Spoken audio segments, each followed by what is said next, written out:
voice of the best sports talk in Middle Tennessee. It's the George Plaster Show, featuring Tennessee Sports Hall of Famers Kelly Holcomb and young gun Billy Derrick. And now, here's your host, George Plaster.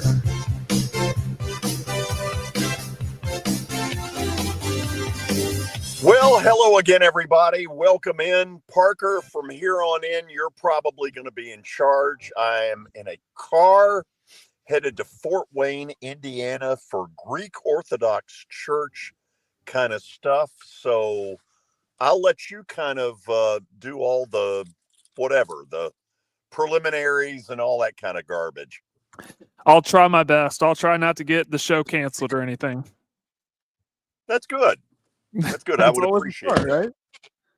Hi, Kelly. What's up, George? You're looking pretty good there, man. I mean, I hope you got your phone plugged up, because it sucks the energy out of it, the battery out of it really fast. Yeah, we're gonna take care of that here in a few minutes. Let me apologize on the front end for a little cold. I guess allergies have gotten the best of me, and it's a big snot fest. It's that time of year. Completely understand. So, do you all want me to start with the Tony Vitello stuff? Please do. Okay. First of all, as most of you know by now, he is going to become the manager of the San Francisco Giants. Here's what I'm told has gone on here. When Buster Posey, first of all, anybody in our audience who's a big baseball fan knows that Buster Posey as a player was about as old school as it gets. So when Buster Posey was hired to take over running the Giants, I'm told he was royally pissed at the kind of congenial relationship that was going on between his front office and the Dodgers. Clearly, over the years, the Dodgers have been the Giants' number one enemy. And so Buster Posey, I'm told, made a decision some time ago that when it came time to make this kind of hire, that he was going to get somebody who would be all about Giants pride and to hell with the LA Dodgers. And certainly Tony Vitello will fit that bill perfectly, because I think about half of the SEC despised him on the way out. I don't know Vitello. I don't pretend to know what it is in his personality, other than watching him and realizing that, hey, this is a guy that's a little bit of a lightning rod. The other thing I think you're going to find out in the next few days is the conduit, the person in the middle that maybe got Posey and Tony Vitello together, is a former University of Tennessee catcher who had a long, fairly distinguished major league career, and that's Yan Gomes. Yan Gomes was a catcher, I'm told, really good friends with Buster Posey, and apparently he was the one that sort of set up a bunch of this. Yan Gomes, didn't he was a catcher at Tennessee before Vitello got there, correct? Oh yeah, but I'm sure, in things that involve, baseball alums, that Vitello and Yan Gomes have gotten to know each other, probably have talked philosophies at some point. And that's what I've been told, that Buster Posey wanted somebody. First of all, he tried to hire Nick Hundley, former Giants catcher, and as Tony Basilio told us yesterday, and it's been confirmed by people out on the West Coast, that Hundley turned it down. He's, got a young family, kids, that kind of thing, didn't want to be on the road that much. And so when that happened, Buster Posey turned to Tony Vitello, who fits a lot of what, he would look for, because I think he will become public enemy number one of the defending world champion LA Dodgers. So, George, I know that that's an easy one. So, George, I know you talked. I'm sure you talked to Basilio, but what does that mean for UT baseball now? I mean, are they going to look within, or what do they know anything at this point? Actually, I have not talked to Tony today. By the way, he was brilliant yesterday on the show. And let me apologize because I'm going to cough all over you. This is not You're great going radio, through it. but Yeah. yeah. But here's the thing. I think that Danny White is going to come in for some criticism. And I think a lot of this is based around what the NIL now is all about in this $20.5 million deal. I had been hearing it before Tony Basilio told us this yesterday that Danny White had taken some money away from Vitello to put into the Lady Vols. And no doubt that pissed him off. And it maybe gave him the excuse when Buster Posey originally reached out to say, you know what? I think I might want to talk to you. Yeah. And Danny White made sure to address that because he just spoke to the media about a little over 30 minutes ago, and he made sure to get out in front of that, saying, and that's what Tony was talking about Basilio yesterday. Danny White didn't make this hire; Philip Fulmer did. So he made sure to get out in front of the issue, saying it wasn't about women's basketball receiving more NIL than baseball. So I'm going to go back and listen to the whole thing later, but I thought that was interesting. Well, let me say this. I'm not going to cast aspersions on anybody, but, I tend to believe what Tony Basilio told us yesterday before I'm going to listen to any of the nonsense that Danny White would put out there. That's true.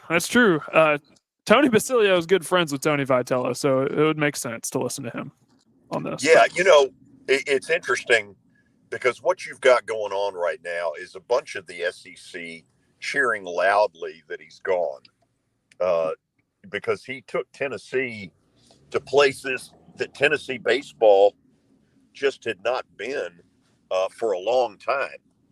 It had always been considered a sleeping giant, and now we know why, because this guy, had the magic touch to get it where it needed to be. I'm sure that Vanderbilt's baseball program is doing cartwheels. The thing about Vitello, to me, this was a much easier decision than he probably thought it through. Because let's face it, if he goes to the Giants and bombs, he's going to have his choice of any college job that's available because of what he did at Tennessee. So there's very little really at stake for Vitello other than to maybe scratch the itch of finding out what is it like to be a big league manager, and can I do here what I've done at Tennessee? Because let's say he has amazing success with the Giants. All of a sudden, he becomes sort of the cat daddy, King Tut of baseball, period. Well, he's kind of made that job at UT a coveted job now too, don't you think, guys? I mean, 100%. yeah. I mean, I think that, and George talked about it yesterday. They got a great football program. Now they got a great basketball program. Always had a great women's basketball program, and now they got a great baseball program. And they're trying to split all that money, but it's a coveted job. So I would think that they would hire some big name. Would you, or maybe go? I don't know. Maybe go from up under the ranks. I don't know. Well, here's what I think. I think they already have the guy on staff, and that's Josh Elander, who's the associate head coach, who is responsible for getting a lot of those guys to the team. He's a great recruiter as well. Probably not as great as Tony, but he can still hold his own. Well, let me say this. I think it comes with a different piece of baggage than you're thinking. Who would want to replace him? All you can do is go down. That's true. I mean, that is true. It's that old saying about be the man after the man. Right. Well, it's kind of like the Kalen DeBoer deal where he wasn't scared to take that job. You're going to have to get somebody going there and not worry about that, not worry about the legendary status of Tony Vitello, and just go in there and not worry about that. You got to have a different mindset, that's for sure. If you're going to be the guy to follow the guy. If you're wondering what's going on here, I've dropped my glasses in the front seat, and I just found them. This is very exciting. This is There we go. phenomenal right here. Phenomenal radio. If you're watching on the live stream, you even have more of a treat. Well, yeah, you get a good laugh out of the whole deal. Anyway, you're probably right about where they go, but I feel bad for the person that's going to replace him because they're going to be constantly compared to him. And I just don't think that anybody taking that job could just seamlessly keep it where it's been. I think that's going to be hard. But he didn't. But Parker, I know you keep up with this stuff really well, and I know you're a UT guy. But he obviously did not leave the cupboard bare. I mean, they got players there. Yeah, they have. If it's not number one, they have at least a top 3 recruiting class in 26 and in 27 as well. Now, I don't know what that means if these guys are going to decommit. Josh Elander seems to have a good relationship with all these guys, and especially the transfer portal as well. But I question what this means for Frank Anderson, who's the pitching coach. Is he going to follow Vitello to San Francisco? Because he had a son that pitched in the major leagues for, I believe, 12 years. So I don't know what that means for Frank Anderson. Look, over the next week to 10 days, all of this is going to shake out one way or the other. But I'm kind of like the rest of the SEC schools that are cheering him going away. I don't see how this can make Tennessee better. And in fact, I really don't see how it can stay at the same level. Now, if they're able to do that, more power to them. But this guy was a dynamic, bombastic, maybe loose cannon, certainly a live wire, and kind of a lightning rod. And, you know, is the next one going to have that kind of personality? I wouldn't think so. That's why Tony Vitello is so special, so rare. I don't think there's anybody like him. And that's okay. You don't have to be like Tony Vitello. But is everything behind the scenes, is that all going to stay in place? That's kind of the question. If you can pull like a Michigan when Jim Harbaugh left and insert Sharon Moore, they basically have the same things going on behind the scenes. It's just a different person leading the ship. So will that be the same thing with Tennessee baseball? I don't know. Yeah, but let me ask you this. Michigan football right now is nowhere near what Jim Harbaugh left. They're just another pretty good program that gets their butt handed to them from time to time. You know, I mean, trying to compare the two, Michigan's not what they were when Harbaugh walked off that field for the last time. Right. I agree totally. They lost 20 plus starters due to the draft and, transferring to other schools. So at least, Vitello has his team intact. Now, I don't know exactly how the transfer portal works for baseball, if they get a window, or I don't know how all that stuff works, to be honest, but we'll see. The cupboard's not present. That's basically what I know about it. Parker, what I'm going to do is regroup a little bit. This little setup that we've got through no fault of yours is crazy. I'm sitting in my car, and this is a little bit of a loony bin. And I've got to get a good charger because Kelly's right. Nothing will drain the old bateria quicker than this. What's your phone battery at right now? About 70%. Okay. Yeah. It'll be going about 30. Yep. So, Parker, here's a fun question that listeners who know I don't know anything technologically will laugh at. Do you have to send me a new link if I get off of this one? Nope. Same one. Oh, that's very special. Beautiful. Beautiful. Y'all have a good day. I'll talk to you in a few minutes. See ya. All right. I guess we'll go to the break, and when we come back, we'll go straight to Terry McCormick to get our Daily Titans update, followed by Mike Organ. You are listening to The George Plaster Show.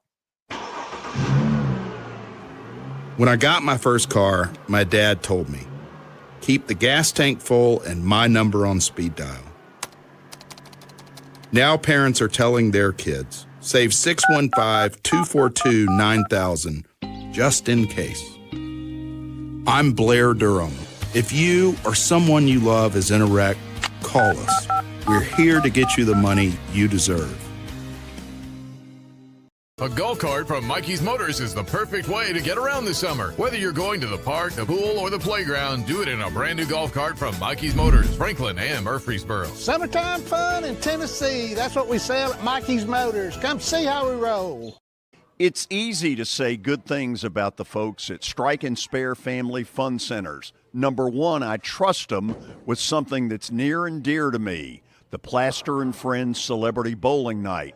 But more importantly, I see the fun people have. They enjoy the bowling, they enjoy the camaraderie, and you will too. Come by any of their locations and get ready to have some fun. At Wilson Bank & Trust, we believe you shouldn't have to choose between personal service and digital solutions. As your local independent bank, we're proud to offer the relationships and trusted service you expect, along with the tools and technology that keep you moving forward. So whether you're growing a business, buying a home, or planning for the future, we're here to help.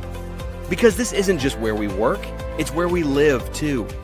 Wilson Bank & Trust, here to get you there. Member FDIC.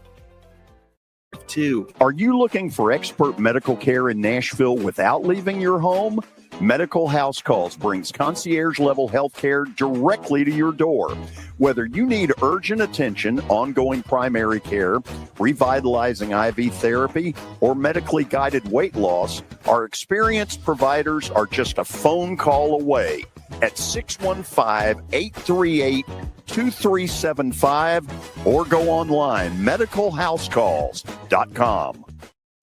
If you are paying too much for your health insurance, you know what? You need to contact the folks at Pancoast Benefits. Pancoast works with businesses and individuals to tackle the high cost of health insurance.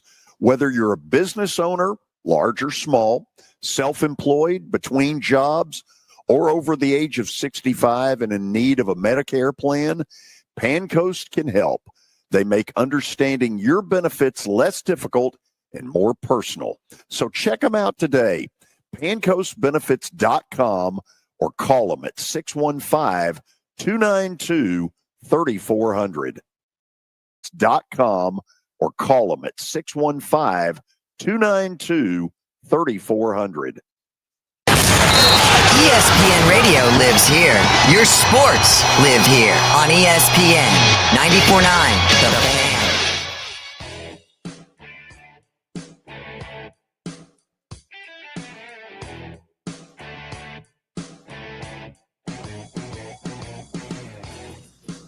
George, do we have you back?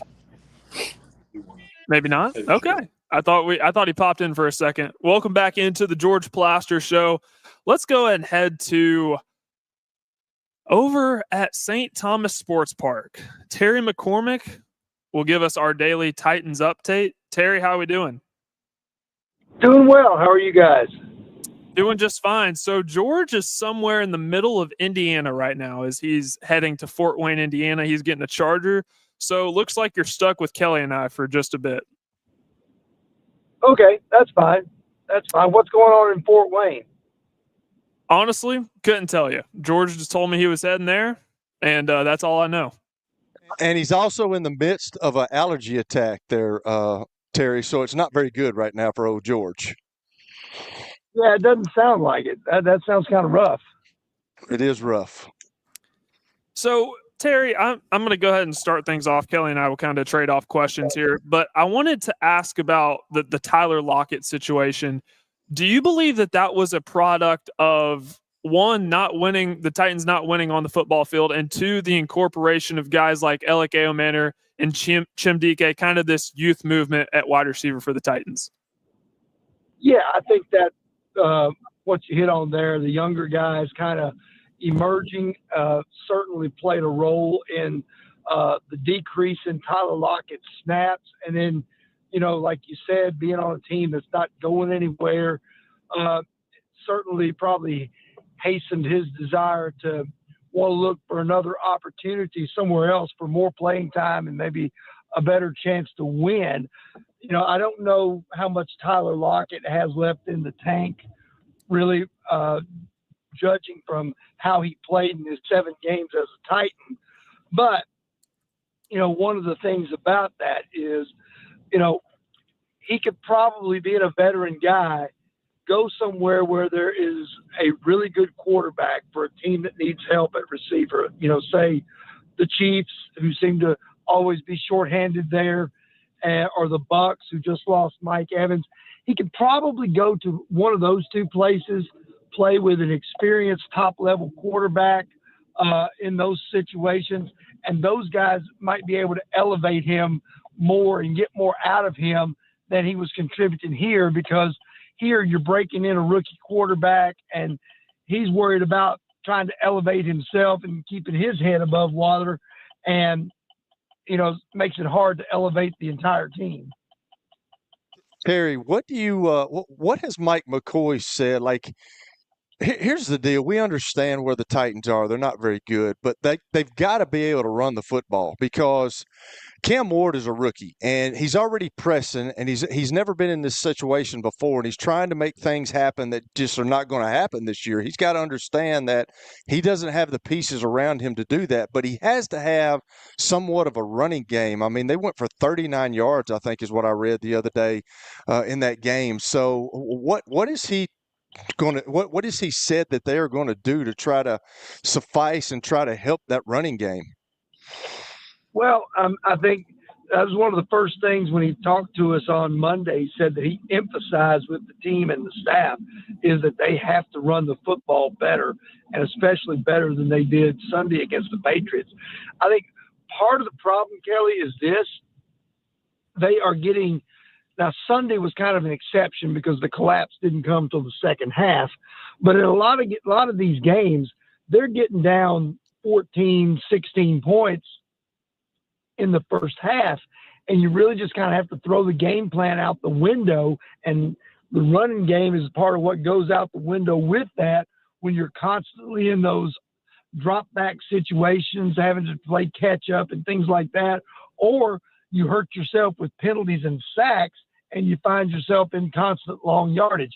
But yeah, they've got to get the run game going to take some pressure off of Cam Ward, and also just to give themselves a better chance to keep moving the chains, because you can't constantly be in those drop back situations with a rookie quarterback. Throwing it 35, 40 times a game is not ideal for him. Terry, what's the latest with Calvin Ridley? I know the first injury report just came out, said that he did not practice, didn't play last game either versus the Patriots. Do we have any health updates with him? Well, McCoy didn't offer much on Ridley today in terms of his health, but he went out with a hamstring injury, and even when those hamstring injuries are not serious, it generally takes 2 to 3 weeks for a guy to recover. So I think if Calvin Ridley's going to play this week, I think he's going to have to get better in a hurry and be ready to go, because a hamstring is tricky, because about the time you think it feels good and you're ready to come back, everybody always says wait another week or so just to make sure. Now, he did update us on a couple of defensive guys. He said that Jeffrey Simmons would be week to week with his hamstring injury, which certainly doesn't sound like good news going to Indianapolis and that high-flying offense. And he also said that L'Jarius Sneed sounds like he's going to miss some significant time re-injuring that quad that he had last year. So, he's probably going to be missing for a while. Normally, I would say that would be a huge drop-off, but Sneed hadn't been playing particularly well this year, so they may not miss him as much as maybe they should. Terry, do you see, with Mike McCoy being obviously the interim head coach now, with him having some coaching experience, did we see any difference the other day? I mean, is there any kind of difference we think he's going to make? Yeah, I think it was a situation where you're kind of being thrust into it. I think it looked a little better. Things looked a little more organized and whatnot in terms of what this, offense looked like, as far as not having delay of games, not having a lot of problems like that. The end, that hurt Brian Callahan a couple of times, like that situation at the end of the half in the first meeting against the Colts. But I think after a while, it kind of wore off, and the same old mistakes started happening, and they were right back kind of to square one. So, to me, maybe it looks a little cleaner at times, but there's still going to have to be a lot of improvement for this team to have a chance. Terry, I was under the impression that if things were not going well for the Titans by the time they got to the Patriots game, which they didn't, I was convinced if Brian Callahan was still on staff at that point, that if they got blown out to the Patriots, that he would have been fired. Now that he was fired before the game, Patriots game already happened, it went how it went. Do you think this has any implication on anybody else within the organization or coaching staff? No, I think it kind of is what it is at this point, Parker. I think, there's only so many people you can fire in season. You got to have somebody to call plays and somebody to, determine who's going to be out there at what position and that sort of thing. Now, that said, I'd say that anybody who is drawing a paycheck on this staff would probably be wise to start polishing up their resume, because I don't think there are going to be many survivors off this staff heading into 2026. And you got anything else for us, Terry, that you want to lay on us before we let you go? Well, one of the things that Cam Ward talked to us about today, and I want to see what Kelly thinks about this.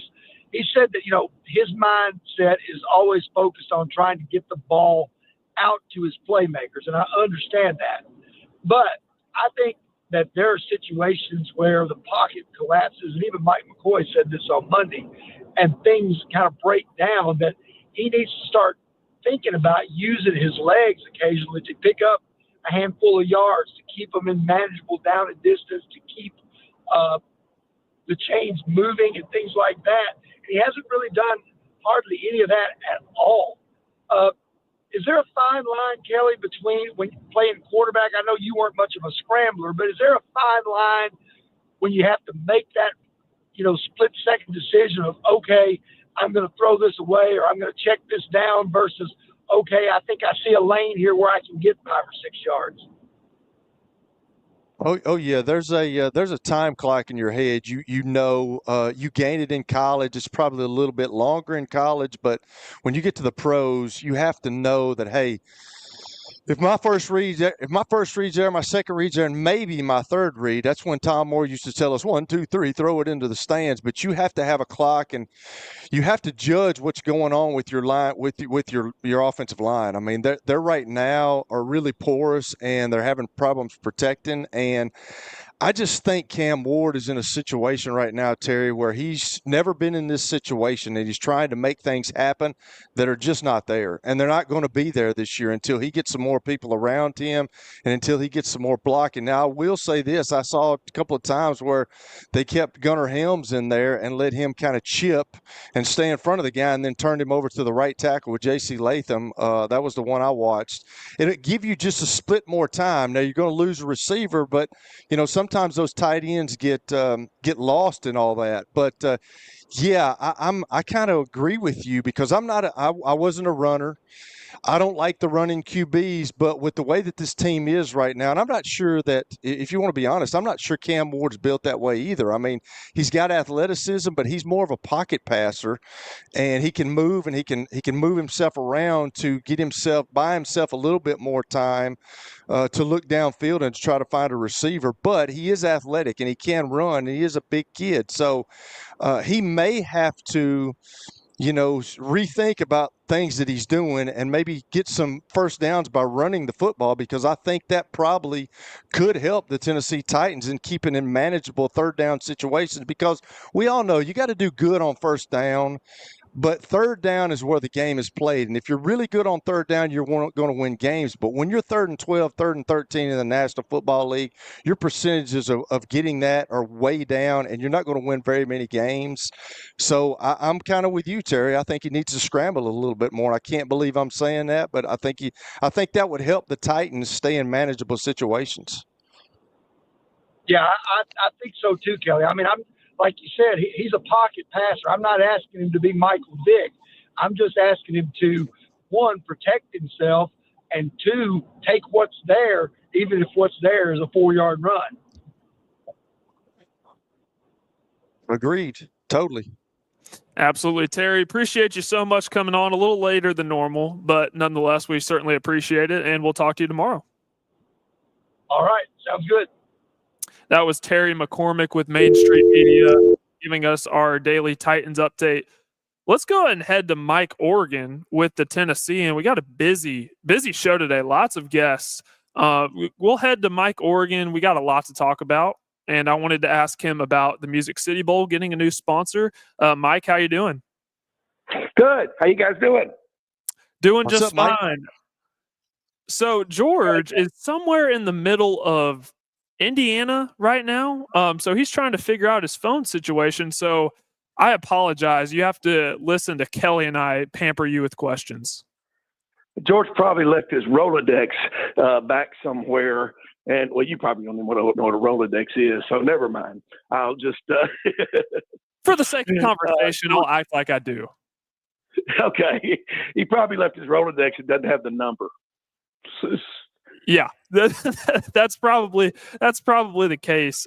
Yesterday on the show, we talked about the Music City Bowl getting a new sponsor, and I believe you were one of the first to report this, if not the first. I wanted to ask you about that. Why is this such a big deal for the Music City Bowl? Oh, my gosh, it's huge because this is the last year, you know, as we talk, and especially Kelly, every time I'm on here, we talk about the ever-changing landscape of college football. And that's what we're right in the middle of right now with bowls and playoffs. And the Music City Bowl was without a sponsor heading into this last year, and then heading into the decision-making process where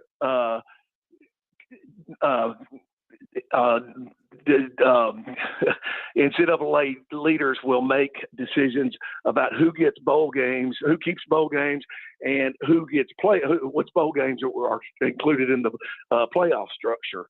If the playoff structure continues to expand, which it will, and the Music City Bowl is considered right there on the cusp of becoming a playoff contender or being in the playoff mix. So you need to go into that strong with momentum. And the Music City Bowl was in danger of not doing that with TransPerfect, their title sponsor, not re-upping after the 5 years expired last year. So they were without a title sponsor until they announced yesterday who it would be, and it is the best sponsor they've had in their 27 years, and it's as good a sponsor, as strong a sponsor as you can have in Liberty Mutual, which I told Scott Ramsey and the mayor yesterday, I said, I know this is a good sponsor because they've got every other commercial on my television is a Liberty Mutual commercial.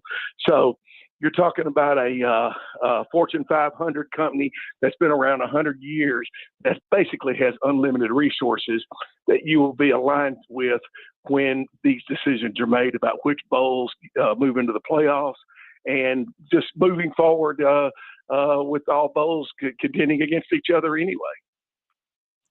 Mike, let me ask you this. We had Scott on yesterday, and I'm going to ask you the same question I asked him, because he did say when I asked him this that they were going to try to get a bid for a national championship game here. But with this new Titan Stadium coming and the roof going to be on top of it, that presents a lot of opportunities for things like that. And the college football seems like the mecca. We've always heard of, obviously, New Orleans and the Rose Bowl and the Orange Bowl in Miami. And then, it seems like Atlanta has taken over kind of the mecca of college football for a little bit at Mercedes-Benz. But with all that being said, do you see the Nashville area with the entertainment deal that they just do such a good job? Can you see years to come some semifinals, quarterfinals game, and maybe a national championship coming to this Dome Stadium?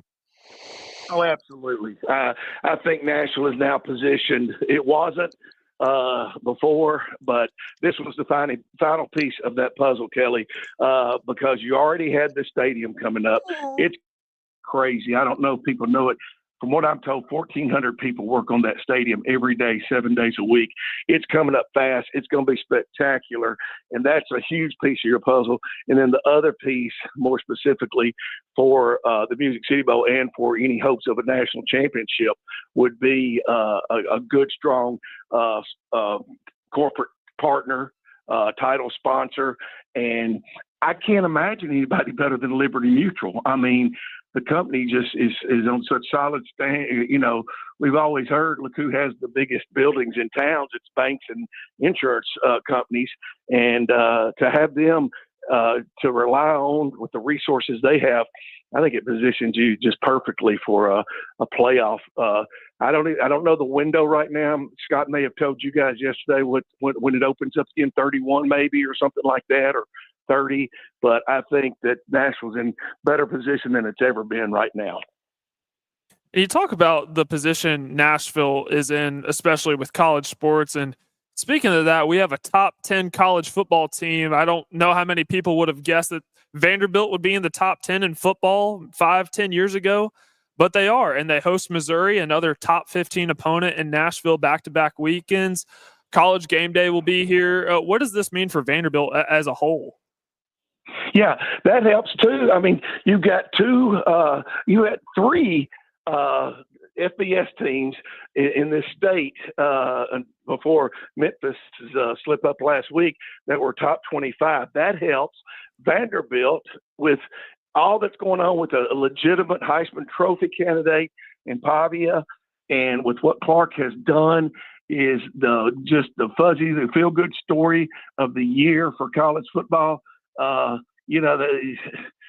Everything's pointing up. It sounds like a storybook, but what Vanderbilt's doing and casting a light on this city helps immensely. And then with the other two schools in the state, both being very good on solid ground, it all helps. And then on top of everything else, you're going to have the FCS championship here for the next 2 years. I think it's back next year, and that's a good training ground to get things together, just to prepare for something bigger.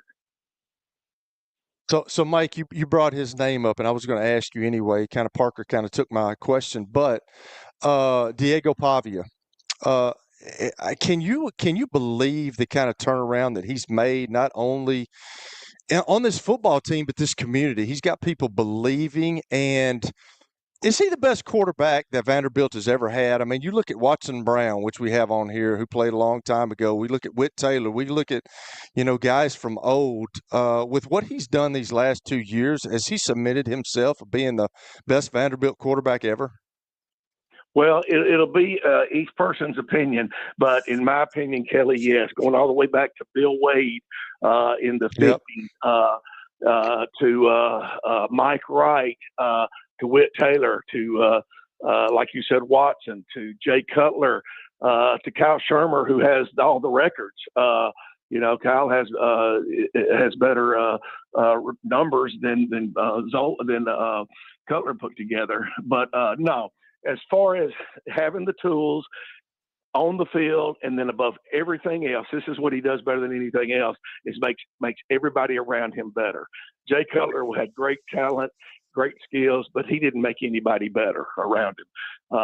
Whit did. Whit made players around him better, but they didn't have that many great players to make better. They had some. Whit had a good line. People forget. People think that Vanderbilt quarterbacks have always had to run for their lives, but Whit had a really good line. That line, I believe, was the same size per average player as the Pittsburgh Steelers that year, like around 285, which was big back in those days. So Whit had a good line, but what he didn't have, and I've talked to Whit about this, he had 5 good linemen. Pavia has 12. For South Carolina, Vanderbilt rotated 12 offensive linemen, and that's something Vanderbilt has never had. I mean, period. They've never had that, and you got to credit the coaching staff. For one, you got to credit Pavia, because him coming back meant that they didn't have to worry about that position and the other skill positions, and they could focus almost solely on the offensive line, and that's what they did. And I think that's how, Kelly, they've been able to continue to make strides even with you having tape on them from last year. You know better than anybody that when somebody gets tape on you, they can figure it out. Well, you haven't been able to do that with Vanderbilt because they've made such great improvement on the offensive line that even though you know what they're doing, you can't stop them because, you know, it starts all up there when, you know, if the skill players have a line to get things going, they can take it from there. And that's what Vanderbilt's doing this year. And Pavia has improved himself on top of everything else. He's made himself a better player. He's throwing the deep ball better. He's making better decisions. And it's just all worked out in Vanderbilt's favor. And that's why they're in the top 10 for the first time since the 1940s. Mike, I wanted to kind of turn the page to MTSU. They're taking on Delaware tonight in Delaware, 6:30 on ESPN2. MTSU 1-5 on the year, and the product on the field has certainly seemed to diminish, I guess is an all right term, over the last few years under Derek Mason. What are you hearing about his future in Murfreesboro? You know, I don't think that MTSU is going to get much better this year. I covered their last game actually because they have to jump through so many hoops to get national exposure. They haven't played, I believe, since a week ago, or was it 2 weeks ago tonight? They didn't play last week, so they played on a Wednesday. Didn't play Saturday, and they're back to playing on a Wednesday. However that works out, that's what I think it is. And I covered the Missouri State game, and they've got good players in some positions. They've got an experienced quarterback, but it's just not enough. They play well. In that game, they played well for most of the first quarter, and then they just started to wither away, and that's been – well, I can't say that's the way it's been for most games because against Marshall, they played well up until the third quarter, and then they give up a huge lead in the fourth quarter. So it's always something that comes up. And I think Derek's got a 50-50 chance of coming back because the president hired him, and the president is still there for another year. So I think it will be hard for Chris Massaro to fire him unless the president realizes he made a mistake and he just says, you can do what you want. If he gives Massaro that leeway, then I think you'll see a change. If not, then I think Derek's back for another year, and that just gives Massaro another year to find somebody else because I don't think there's going to be enough improvement made no matter how much time Derek gets. Mike, thank you so much for joining us today. Always a pleasure talking to you, and we'll do it same time next week. All right. If I see George out here anywhere, I'll tell him to give you guys a call. Yeah, make sure to give him a hard time as well because he seems to be going through it wherever he is in Indiana. I will, and I know Kelly will too. Absolutely, Mike. Always a pleasure. Thank you, sir. See you, brother. All right, we got a commercial break to hit, Kelly. We got to go pay some bills.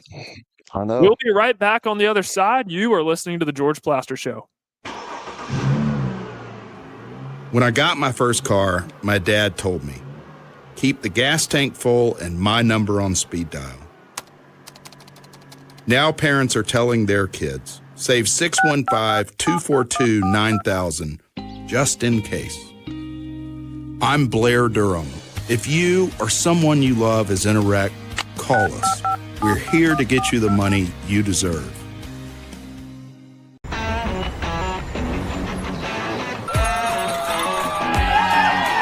Smashville hockey. Around here, it can sound like a language of its own. But if you can pronounce Demumbrian, then names like Yossi, Shea, and Marchessault will roll right off the tongue. Nashville Predators, only in Smashville. More Sports and Social at Green Hills Mall is the new home for our Football Night in Nashville promotion. Their food is terrific. Their TV setup looks like a racing sports book in Vegas. And if you're a sports fan, you can't beat it. Starting September the 4th, we'll broadcast from Sports and Social every Thursday night. There's Pop-A-Shot, great football, and the chance to win a beautiful Mikey's Motors golf cart. See you at Sports and Social in Green Hills Mall. Venture Express has been helping people in this area for more than 40 years. They're headquartered in Murfreesboro with over 30 years of dedicated fleets involving production, manufacturing, and corrugated experiences. They're an asset-based company with over 700 tractors, 4,000 trailers, and 800 drivers. If you need their help, dial them up 615-793-9500 or log on to ventureexpress.com. Here's Officer Darren Hoskins for the Metro Nashville Police Department. The Metro Nashville Police Department is on the forefront of policing in this century, and I'm glad I'm a part of it. I'm glad I get to find other good officers, other future good officers. And if you're watching today, or you yourself or someone you happen to know is interested, join MNPD.com. Feel free to reach out to us because we need good officers, and it's a great city to work for. Already applied, has come from multiple different career paths, and has always had this dream, and we're very glad to have him. That's just going to be the start of many. If you want to be part of the Plaster Show advertising family, it's simple. Just email me, plastergeorge@gmail.com. Again, plastergeorge@gmail.com. We will fit your budget and your needs. It's the George Plaster Show. Your sports live here on 94.9 The Fan.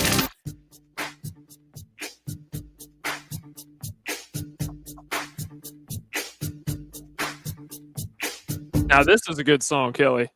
I wish I could go back to the 80s and just kind of experience what it was to live like there. You know, because y'all are always giving me a hard time about the music. Music nowadays is trash, I will say. It is really bad, but the unfortunate thing, Parker, is I had to tell George and Billy this a long time ago. When y'all come back in on the bump music, I can't hear the bump music. So y'all are talking about all the bump music, and I can't hear it. So I don't even know what it was. What was it? Is it Queen that sings that? Pressure? Oh, Pressure. I'm not good. Here's the deal. I'm not good with knowing the bands. I'm just good with the songs. Okay. Pressure. Yeah, that was a really good song. Absolutely. Hey, I don't know if you could see this, but look at this YouTube comment. Maybe we should give away a free steak dinner from Sports and Social, complimentary of George Plaster while he's out. I think that's a great idea. I think we should roll with that. I think George should pay for it as well. Yeah, and I think he should treat both of us to a steak dinner while he's at it. Well, that's not going to happen. That's not going to happen, Parker, so you can just forget about that. Listen, Kelly, I need you to take it easy on me today because I am heartbroken over this Tony Vitello news. If you can't tell, I'm happy for the guy. I am. I think he deserves it. But like Tony Basilio was saying yesterday, I truly feel like he was made to be a college coach. And maybe he goes to San Francisco and finds out that the grass isn't always greener. I think he'll do a great job just because he's a workaholic, but Tony made the best point. If you're losing a minimum of 65 games a year, Tony hates losing. So it's going to be interesting to see how it all goes down. But I think when you get into that situation, you have to understand that this is Major League Baseball and you're going to lose games. I mean, you're playing every other night. You're playing you're just going to lose games. And I think George always has some really good points, but and I don't like telling him that, but I have to tell him that every now and then because he's been in this landscape for such a long time. Don't tell him that too much. I know he's really good at that, but I think what he said when he said that if he goes to the major leagues and he bombs in the major leagues, okay, well everybody was saying he was going to bomb, which I don't think he will. I think he's a workaholic, and I think he'll be successful there. But I think if he does bomb, he can go back and get any college job he wants because he's already showed what he could do with the program. Like Tennessee was, they weren't up where he's had them. They were in the middle of the road in the SEC, and now he's got them to that. He won a national championship there, and I think that's probably he took that into consideration. He said, I think I could do more here, and I think we could still win championships, but I've already won a national championship here. So I don't know if that was his goal, his dream to be a major league manager, but hey, I mean, sometimes you have to step out off that ledge and you have to say, hey, man, I'm going to take this risk. Like Tom Moore used to tell us, no guts, no blue chips, and just go see if I can do it. I mean, I think he's got a lot of I think that's why it was such a hard decision. And Tony Basilio talked about that. And I think that's why it tortured him, because I think he wanted to stay at UT with what he's got there and what he's done there and what he's built there.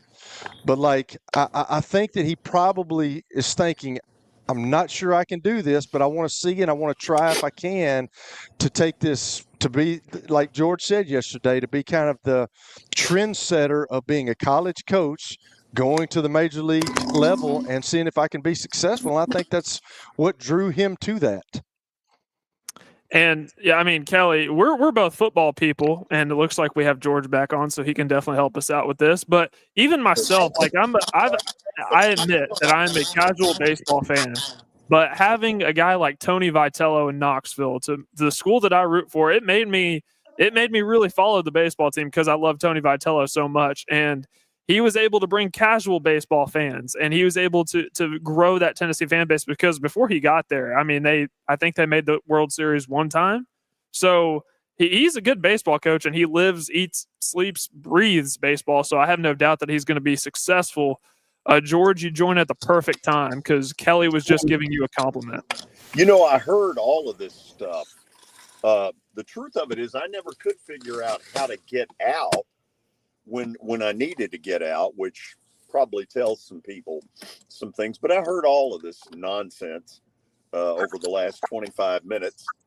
And excuse me there. I think what we're going to find out in all this is that that Vitello probably had no idea until recently that this was even in the mix. You know, you would hear every once in a while his name thrown out there, but I don't think it was like he was running around politicking to get somebody to do this. The person that I talked to this morning made it very clear to me that Buster Posey did not like one thing about what he inherited when he took over that team, that it was way too country club, kissy and lovey-dovey toward all the Dodger people, you know, and he was just like, screw that.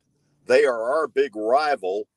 And, you know, you can take to the bank that Tony Vitello will piss off the Dodger people very quickly. And that will guarantee that rivalry goes back to red hot, not just sort of lukewarm hot. And I think that's what he did at Tennessee. I think he's one of those guys and one of those managers that if he's on your side, you love him, but if he's not, everybody hates him. And that's the way it was. I mean, those kids love him. I'm sure his staff loves him. I'm sure they like everything about him, his work ethic. You know, he relates to the kids.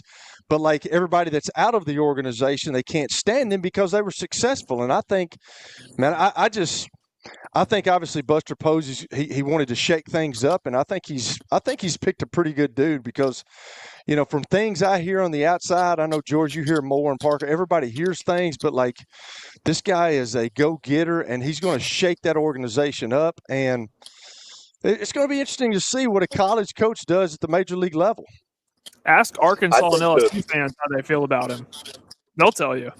Oh yeah, yeah. They don't have a lot of use for him. But that may be a backhanded compliment. I think the thing that's going to be really hard for him, it's one thing to have a crummy series in the SEC and spend 3 days stewing over it. But on the major league level, you don't have that option. You know, you screw up a game because your relief pitchers aren't any good, and you've got to come back 12 to 24 hours later. And I think that's going to be a big adjustment for him. Yep. Agreed. I agree with that. And what about the aspect too? Like he was such a great recruiter. That was one of his strengths. And now he's going to the major leagues in San Francisco. He's not drafting the players. So what about that aspect of it? Well, I think very early he's going to have to get the trust of the veterans. And I'm thinking of people like Matt Chapman at third base, Rafael Devers at first base, who can be a handful. You know, the core of the Giants is the group that he's going to have to win over, because, you know, on the college level, you can probably coach a little bit more by intimidation. a little bit more by fear, the Major League Baseball players will say, screw that. You know, I've got a guaranteed contract and I will outlast you. I mean, yeah.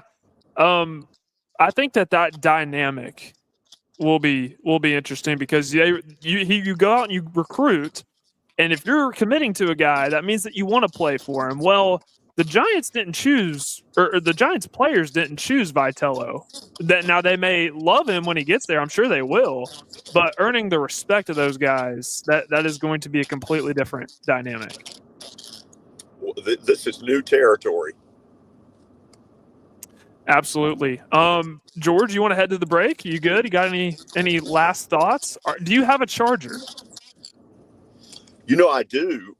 We're ready to rock and roll. The 4:00 hour in between blowing my nose is going to be really good. George has got them George, you got them histamines flowing, dude. You scratching your nose. I mean, this is kind of funny to see. There's not a drug test that I can pass right now. That's a good one. That is a perfect thing to end the hour on. Let's go ahead and head to the 4:00 hour. You're listening to the George Plaster Show. Houston Clinic Orthopedics welcomes Dr. Jennifer O'Donnell to our team of award-winning physicians. Dr. O'Donnell, whose work has been featured in prominent medical journals, specializes in treating the spine, including lumbar stenosis, disc herniations, and more. She is now seeing patients at our Lebanon, Smyrna, Stonecrest, and Nashville Centennial locations. Learn more and schedule your appointment today at tn.houston.com. That's tn.hughston.com. Houston Clinic Orthopedics, when expertise matters. Wait is over. The largest sports book in Kentucky is now open at the Mint Gaming Hall, Kentucky Downs. Feel the rush of every play in a venue built for sports fans. Catch all your favorite games with an 80-foot screen, stadium-style seating, and live daily broadcasts from VSiN, the sports betting network. Plus, download the Circa Sports Kentucky mobile app today and start betting like a pro anywhere in Kentucky. The largest sports book in Kentucky, Circa Sports, is now open at the Mint Gaming Hall, Kentucky Downs. Hey, it's Big Joe with my friends at Busy Bee. Look, it's spooky season. Don't be tricked. Let our home experts treat your family. We won't ghost you. And get a free Beehive membership.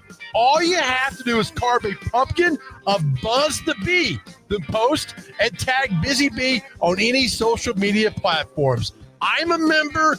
I want you to be a member as well. Busy Bee, simply the best. Call 775-7833. October is Domestic Violence Awareness Month, and YWCA Nashville and Middle Tennessee is here to help. The Weaver Domestic Violence Center provides safe shelter and support for survivors and their families, including their pets, through Abby's Safe Home Pet Shelter. If you or someone you know needs help, call 800-334-4628 or text 615-983-5170. Support the YWCA's life-saving work at ywcanashville.com, because everyone deserves to feel safe at home. Love sports? Love Nashville? Then join the team behind the action. Become a member of the Nashville Sports Council and help bring major events like the SEC Men's Basketball Tournament, the Music City Bowl, and the St. Jude Rock and Roll Running Series to our city. Membership starts at just $50 a year, with perks like exclusive ticket pre-sales, discounts, volunteer opportunities, and even member batting practice at First Horizon Park. Students, you're in for free with a .edu email. Join today at nashvillesports.com/membership. Vandy fans, it's time to party. The Commodores are ranked in the top 10, and ESPN's College Game Day is coming to Nashville. To celebrate 102.5 The Game, will be broadcasting live this Friday afternoon at the new Party Foul near Vandy, in Midtown at 2031 Broadway. The Chase and Big Joe Show, plus DVD with Willie Donick. D. Mace and Adam Vingan will break down all the action, plus one lucky winner will receive a pair of 50-yard line seats to the sold-out game against Missouri. Be at the all-new Party Foul in Midtown this Friday from noon to 6 p.m. Now, here's your latest Fox 17 Code Red weather report. I'm Fox 17 meteorologist Greg Bobus. Our forecast this afternoon going to be a little cooler than yesterday and still slightly breezy. We'll have high temperatures in the mid to upper 60s and mainly sunny. Overnight tonight, even colder than last night. Low temperatures in the upper 30s to low 40s. Your sports live here on the Game Nashville Sports Network. Your sports live here. WBUZ HD3 Laverne. All around the world on the Game Nashville app. We are the Game Nashville Sports Network. ESPN 94.9. The Fan. It's the George Plaster Show. Your sports live here on 94.9 The Fan.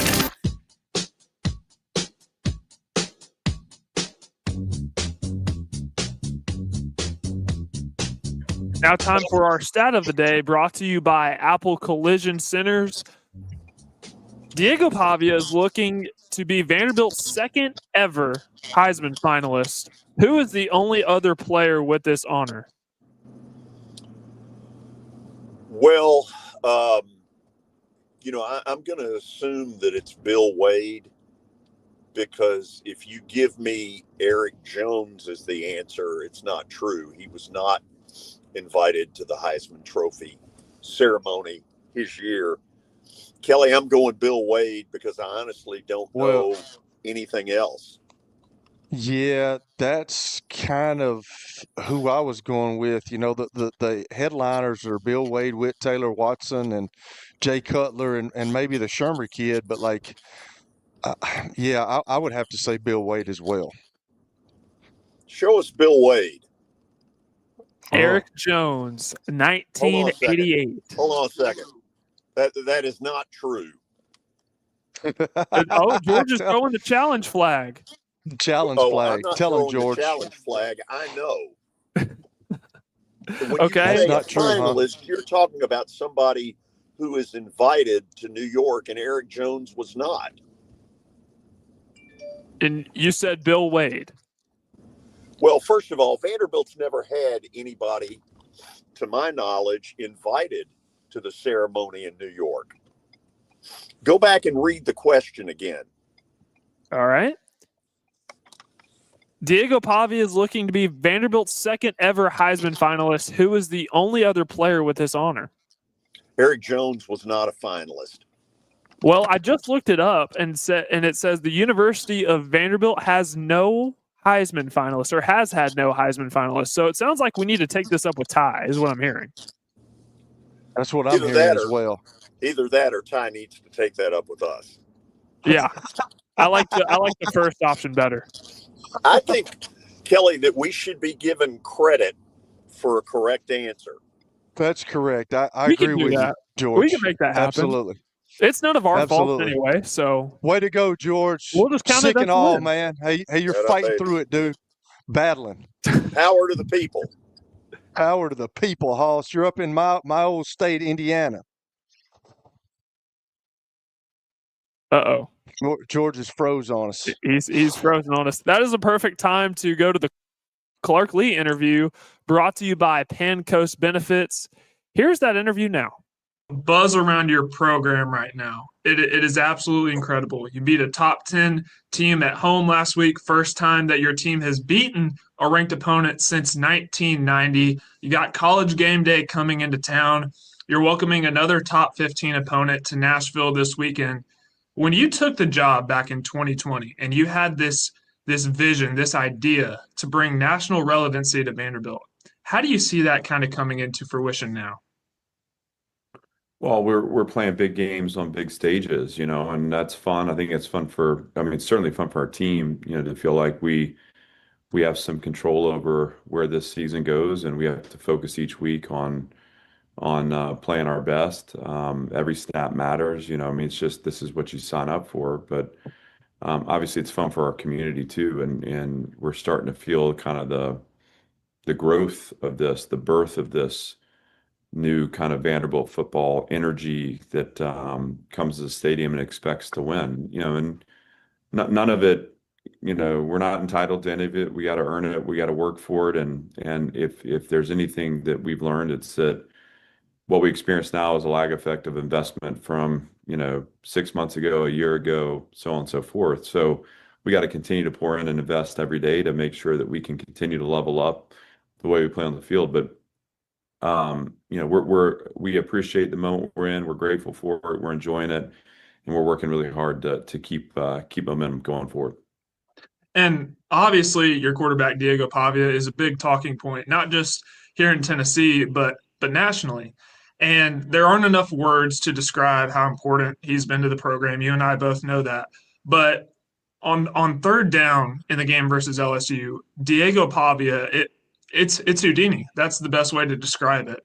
How impressive was his performance against a really good, really talented LSU defense on Saturday? Well, I mean, he played his game. And so again, it's what we've come to expect from him. He plays loose, he plays free. The game's really slow, and he does an exceptional job of getting the other 10 guys on the field in the right positions and distributing the ball in a way that highlights the weapons we have on offense. I also don't think you can talk about Diego without also crediting the offensive line and the way they played in front of him. I think their creation of time and space is allowing him to step into higher levels of performance. It's also allowed the run game to get going and to be effective too. So a lot goes in. This is a team game, but we appreciate the fact that we snap the ball to number two every play, and that we know and trust in him to do big things when he has his opportunities. And I believe you made a comment after the game on Saturday in reference to Diego being the best player in the country. Why do you specifically believe that? Well, I think proof is in the performance. I mean, he is so consistent in how he's come out and how he's elevated the people around him. How he's followed through on the things that he said with action. But when you talk about a guy who can beat you running it, can beat you throwing it, can make the big play, can live in the big moment without flinching, he has it all. And the foundation of all that is like a really smart football player, a really well prepared football player. And so I think that I actually don't think that my statement was that extreme. I mean, I think there's only a few guys that can take a game over in the country. He's one of them. And he's been doing this for us all season. And I'm excited to be out there with him as he continues to do it. And the unit that often doesn't get talked about enough is the offensive line. And I talked about the offensive line last week. I'm going to continue to harp on it, but the displacement that they were able to create against the LSU defensive line on Saturday was eye-opening. And I know you probably saw the block on film of Cole McConnell, or the blocks, I should say. How impressive was that unit? Well, they're playing to identity right now, and identity takes time to establish. But you have to give those guys credit. They believe in what they're doing. They believe in the program. They believe in the offense. They believe in their coach, Chris Klanakis and Jeff Nady. Those guys have done an incredible job, kind of tilling the land in that room and creating healthy conditions, healthy environment for a really physical and tough offensive line. These guys work as hard as any unit on the team. I would put them up against any unit in the country in terms of their work rate and practice. They've invested so much in the way of film study and meeting time, and it's all paying off for them on Saturdays. They still have a tough task each week. I mean, in our league, you're going to play against the best defensive lines in the country. Obviously, that's true this week against Missouri too. So it's the process is one thing, preparation is one thing. Actually getting it done in action on Saturdays is the real challenge. But we have a ton of faith in this group and are not surprised that they're getting recognized for their identity, the style of play, the execution across the country right now because of what we've seen from them to this point in the process.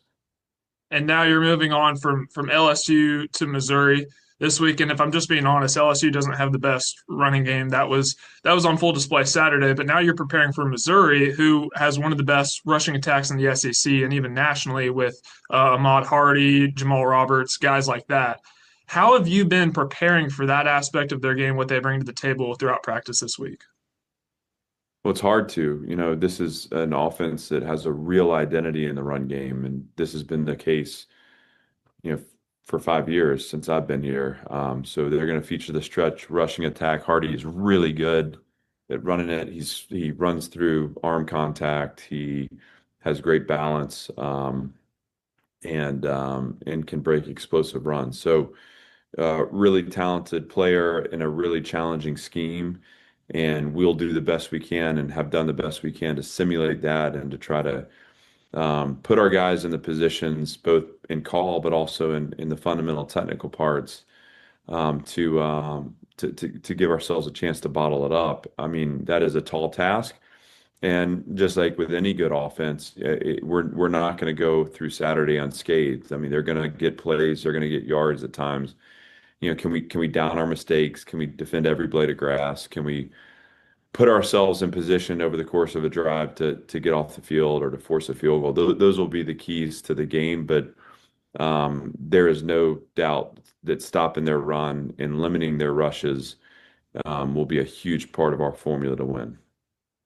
And this is the point in time where you're really getting to the meat grinder of your schedule. And there are really no breaks once you get to SEC play. You played a good defense last week. Missouri, I don't think they get enough credit for how good they are defensively. What have you seen on film as you've been watching them throughout the week? What challenges do you see that they could present defensively? Well, they're really good on the edges. I mean, they're elite on the edges of the defense. I think they play hard, and they're like a run and hit operation at the second level, and they've had great production in their secondary as well. So you got all three levels challenge you, but the DNA of this group has been the same again since we started playing against them 5 years ago. I mean, they play hard, they're physical, they contest space well, they've got good design, and so it's the total package. And I agree with you. I mean, I think this has to be a part of the conversation. When you think about how Missouri's won and you look at the rate at which they've won over the last few seasons, you're talking about the starting point being a dynamic rushing attack with a stingy defense. And what that means is you got to maximize your possessions on offense, and you got to find ways to get the ball back to your offense. So that'll be the challenge, and it's not too different than the SEC games we've played to this point. You know, it's about showing up Saturday with the right focus, the right attitude, playing our game, and really focusing on us, focusing on our execution, and knowing that that'll be enough. But we're going to need to play well because this is another good, challenging opponent. And I'm sure for you, for your team, it's hard to completely block out the noise because we all have these things called cell phones, and with social media and college game days coming to town. I mentioned that at the beginning of the interview. For your team, how much of it is, or is there any part of you, is there any part of the team that is going to enjoy the theatrical side of this, or is it just we're putting the horse blinders on, we're focusing on Missouri? Well, we're putting the horse blinders on and focusing on Missouri, but that doesn't mean we can't appreciate the stage that we've set up and the moment we've created. I think this is to be enjoyed, and not being distracted is not letting all of that bleed into our process. We have meetings and practice every day. We'll come back and have meetings in the evening to set the course for the next day. And that's what's going to show up for us on Saturday. But I believe that there's a lot of the external noise that can be disruptive and can be damaging. But as long as we don't let it penetrate our process, and as long as we stay focused on the most important things in our preparation, I want these guys to enjoy the moment they've created, and in hopes that we can continue to play well and create more of these. And last one for you, SEC fans travel well. We saw that on Saturday with LSU. Their fans are very passionate, travel well. What do you need to see out of the Vanderbilt fans on Saturday versus Missouri? Well, I'd love to see a stadium filled with the right kind of black and gold, and I'd love to see a ruckus environment that really creates challenges for the opponent. There was a lot of purple in the stands last week, and that was frustrating, but also the reality of where we are. And what I know about anything external to our programs, I don't control it. All I can do is do the best I can to put the best product on the field in hopes that people are inspired to show up and cheer for us. And this would be a great game for Commodore Nation to show up and to show out and to help us in our effort to win a big game.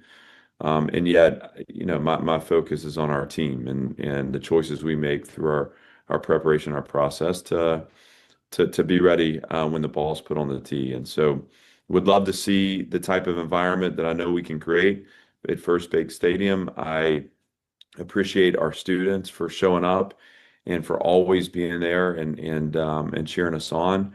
I'm looking forward to seeing what the environment is like on Saturday, but most importantly, I'm looking forward to being out there with my team and doing the best we can to keep climbing and keep moving this program forward. Absolutely, Coach. We really appreciate the time. Best of luck on Saturday versus Missouri. Thanks so much.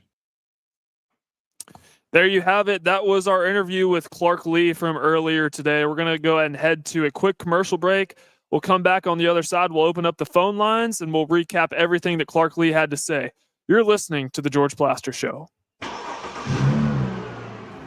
When I got my first car, my dad told me, keep the gas tank full and my number on speed dial. Now parents are telling their kids, save 615-242-9000 just in case. I'm Blair Durham. If you or someone you love is in a wreck, call us. We're here to get you the money you deserve. A golf cart from Mikey's Motors is the perfect way to get around this summer. Whether you're going to the park, the pool, or the playground, do it in a brand new golf cart from Mikey's Motors, Franklin and Murfreesboro. Summertime fun in Tennessee. That's what we sell at Mikey's Motors. Come see how we roll. Here's Officer Garen Hoskins for the Metro Nashville Police Department. The Metro Nashville Police Department is on the forefront of policing in this century, and I'm glad I'm a part of it. I'm glad I get to find other good officers, other future good officers. And if you're watching today, or you yourself or someone you happen to know is interested, join MNPD.com. Feel free to reach out to us because we need good officers, and it's a great city to work for. Star Physical Therapy was established in 1997 with one great mission: to serve. If you're hurting, don't wait to receive physical therapy. You don't need a referral to see their physical therapist, and early morning and evening appointments are available. Make the call to 615-673-1420 and get rid of that pain. Star Physical Therapy, the official health provider of Football Friday. Physical Therapy, the official health provider. Are you looking for expert medical care in Nashville without leaving your home? Medical House Calls brings concierge-level health care directly to your door. Whether you need urgent attention, ongoing primary care, revitalizing IV therapy, or medically guided weight loss, our experienced providers are just a phone call away at 615-838-2375 or go online, medicalhousecalls.com. It's easy to say good things about the folks at Strike and Spare Family Fun Centers. Number one, I trust them with something that's near and dear to me, the Plaster and Friends Celebrity Bowling Night. But more importantly, I see the fun people have. They enjoy the bowling, they enjoy the camaraderie, and you will too. Come by any of their locations and get ready to have some fun. Annual Plaster and Friends Celebrity Bowling Night. ESPN Radio lives here. Your sports live here on ESPN 94.9 The Fan.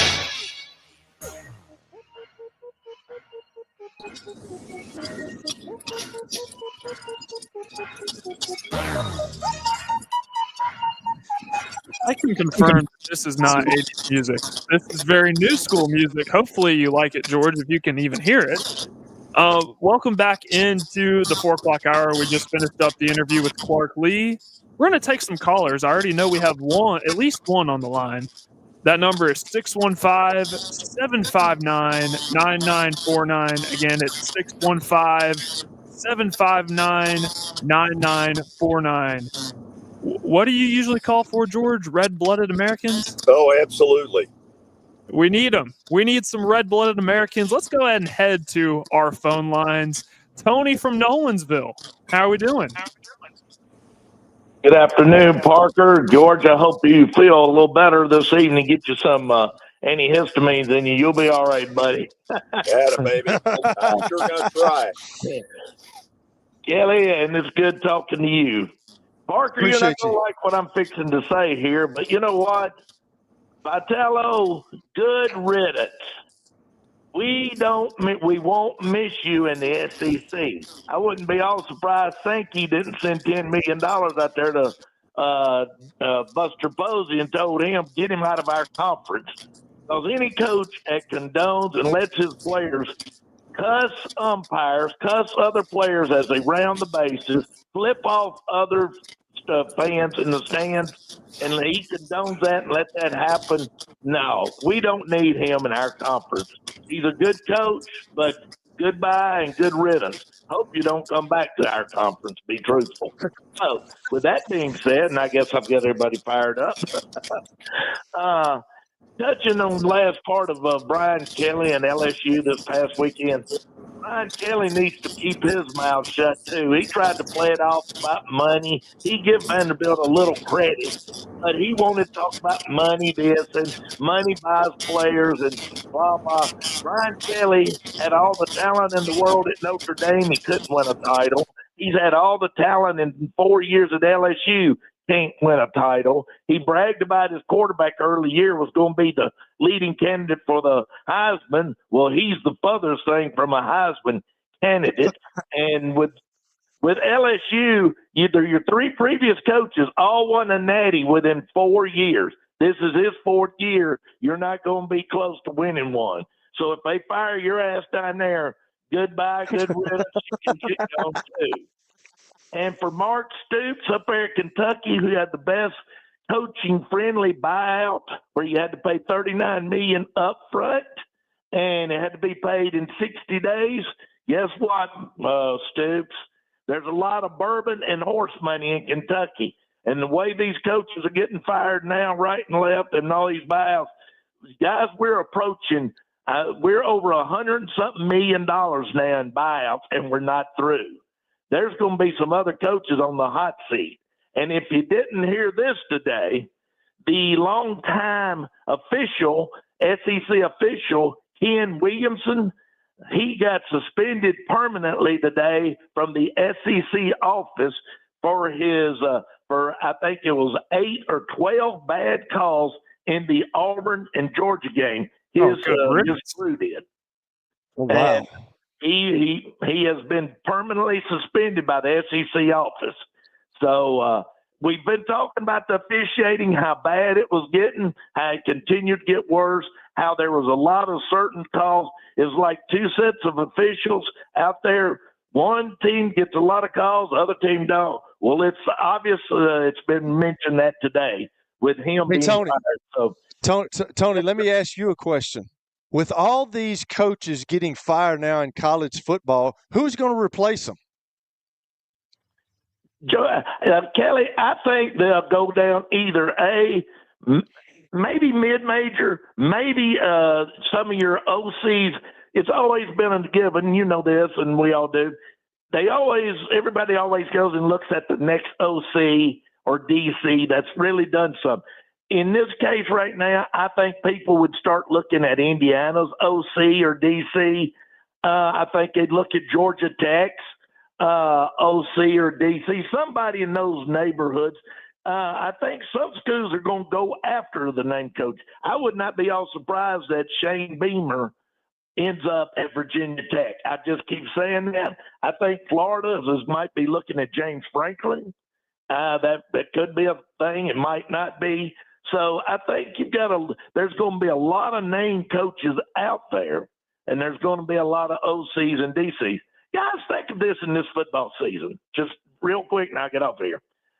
In the same breath, we're talking about Vanderbilt ranked number 10 in the country, and Pavia, the quarterback Vanderbilt, being talked about as a Heisman. Think of Indiana. Indiana's never been a powerhouse in football, and they're ranked number 2. Georgia Tech has got an unbelievable season going on down there. Aguilar, what a story he is at UT. I mean, no one knew who he was other than this 2 or 3 years at Appalachian State. Now he's really made a good story for himself. So this football season's a great season in its entirety, but it's not done. But we've got there's going to be a lot of shakeups where I don't think we're through. On the coaches, Kelly, you might have Hugh Freeze might be bought out. You might have Kelly, the coach down there, Brian Kelly might even be bought out. So, and I mean, it's wide open, and we're going to see a lot of changes. I know I've thrown a lot of stuff out there in the stew and the salad. Y'all might want to chew on some of it. But guys, I just wanted to call in. Sorry I missed you yesterday. Talk to you. Yeah, he Thanks, hit Tony. on like 70 million things. I did want to touch on one thing that he said, and that was the quarterback situation, like Garrett Nussmeier. And think about all the quarterbacks that we were talking about in the preseason: Lenore Sellers, Garrett Nussmeier, Cade Klubnik, Arch Manning, DJ Lagway, all these different guys. And now we're talking about Arch Manning being QB1 in the draft. We were talking about Lenore Sellers, Garrett Nussmeier. And are you confident? And if you're a franchise wanting to draft these guys to be your franchise quarterback, are you confident in that? That's why we can all sit around and prognosticate all this stuff, but until they put on the pads and they get on the field and they get under the lights, you never really know. And I'm going to tell you, Fernando Mendoza is the best quarterback in the country. That dude can play. You can talk about the kid from Ohio State. Georgia's got a point with that, but I would have loved to have had an offensive line like he had. Diego Pavia is one of the top. He did it last year. He's doing it again this year. He's backing up what he did last year, but like you just never know, and that's why I always talk about the NFL draft, Parker. When you draft these guys in the first round, you draft a Will Levis in the first of the second round. Mike Vrabel did that, but you just never know how these guys are going to do. And a lot of these guys, it's hard. There's the egos in these coaches, especially at the pro level. They say, well, they didn't know how to coach him right. We can get him. It's just like the Anthony Richardson effect. Anthony Richardson is a stud, and he's a bona fide tight end. He's like Jalen Milroe. That's what he is. He can throw the ball through a brick wall, but is he going to win the games for you? The pro football is all about what I think you can do, not what you've shown, what I think you can do, what your potential is.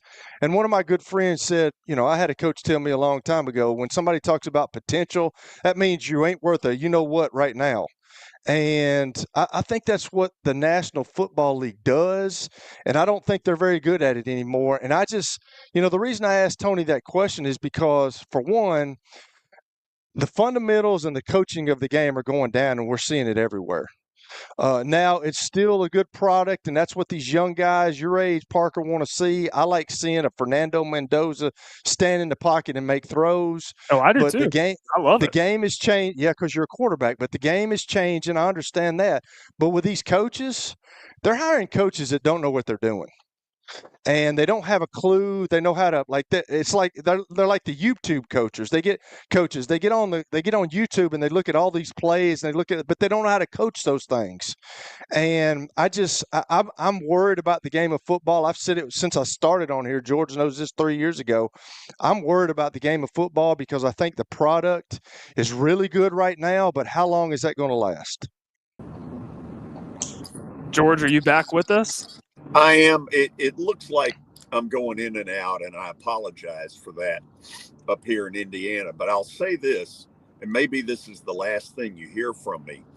If A&M takes LSU behind the woodshed Saturday night in Baton Rouge, I don't think Brian Kelly will be LSU's coach next year.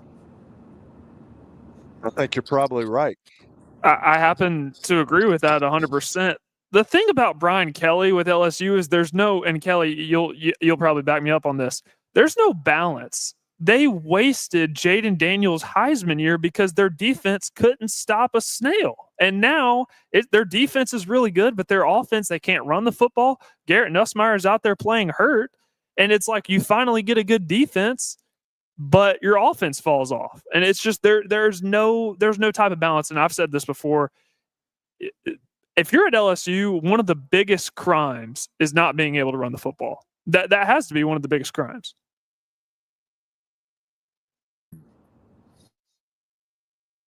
If you're going to make up an easy rumor, if I'm right about Brian Kelly, the name that has to be at the top of LSU's list is Buffalo offensive coordinator Joe Brady.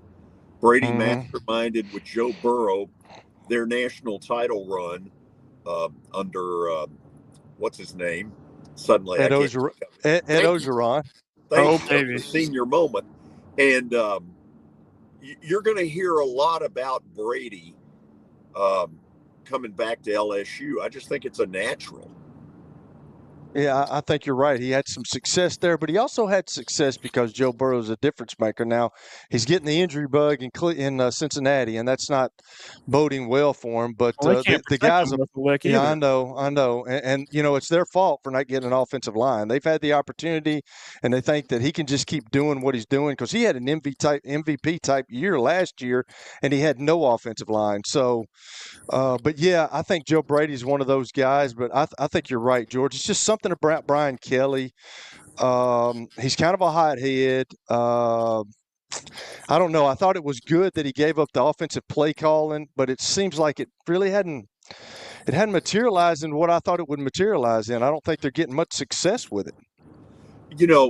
I don't want to bash Kelly. I don't think he's a horrible football coach, but I don't think he's elite either. When I watch them, I never feel like he outcoaches anybody. Right. They out-talent people. Those guys at Indiana are out coaching folks right now. They're good. Woo. No kidding. They're good. And I feel like, too, in this day and age of college football, NIL, transfer portal, it shaves the tops of the highest trees because you have guys like Kirby Smart. Complaining is not the right word, but they're talking about their depth, where if you go to Alabama when Nick Saban was there in the 2010s, you may have a third-string linebacker that is a future first-round pick in the NFL draft. Nowadays, that is not a thing because if you're not seeing the field, the automatic answer is I'm going to hit the transfer portal, I'm going to hit the exit door, and I'm going to go play somewhere else. So with LSU, you can't be getting away with we're just going to out-talent people. Like, you also have to have the coaching aspect as well, and I'm with you, George. I think Brian Kelly is a good coach. He's won everywhere he's been, but is he out scheming people? Is he? And you're well into your tenure in Baton Rouge. They expect a national championship. Agreed. He's very well tanned. Oh, that was it. Did you like that? Yeah, I thought you were gonna elaborate a little bit more. No, it was your point. Well tanned, and I don't know if he's out in the sun a lot or what the deal is, but he's very well tanned. He is very well tanned, and he cannot fake a Southern accent to save his life. It's very sad. No, that was a stupid move at the beginning. I did want to talk about James Franklin. I think that is really interesting at Penn State. If you were the AD, would you have fired him? You're asking me? I'm asking both of you. Well, I think it had reached a point where there was nowhere else to go. Franklin's record against the Michigans and the Ohio States is well chronicled, but he'd always been able to mute that by beating all the teams that he should beat. I don't pretend to know what went on up there.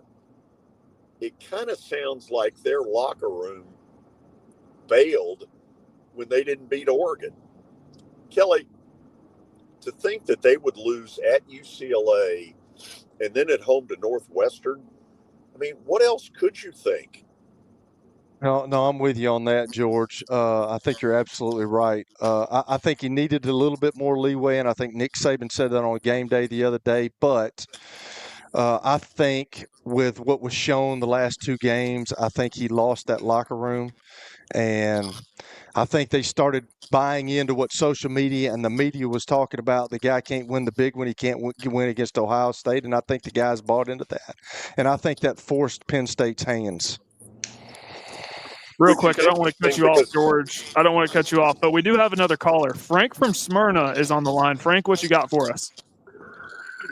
Guys, good afternoon. Talk about coach firings here, and that's a hot topic in Nashville these days. Well, I don't know if either one of you went to the Predators game last night. I know George did. or maybe Parker and Kelly, you may have seen it on TV. I don't know. But anyway, my daughter and I went, and I'm sitting there in the second and third period, and it looked like the same old crap from last year. Slow, looked like they just didn't want to be there. I don't understand for the life of me what is going on with the Nashville Predators. This team is just not very good. All that talent. And I'm going to tell you something. I'm with George. They don't, as a season ticket holder, this is royally starting to hack me off. You see the cost of parking downtown. I mean, and never mind what the tickets cost. You know what? Fix this problem, or Brunette needs to go.